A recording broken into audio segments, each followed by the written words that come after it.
front of me is Xiaomi 14T Pro, and today I would like to show you how you can switch on and use voice typing. Begin by launching your keyboard and clicking on the microphone icon at the top right corner. If it's not visible, select this gear one instead. Tap on voice typing and use the switcher to activate it. Then go back to your keyboard and click on no visible microphone. Now start typing. As you can see, voice typing is on.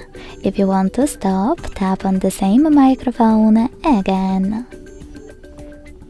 Thanks so much for watching. If you enjoyed this video, leave a like, comment and subscribe. Bye!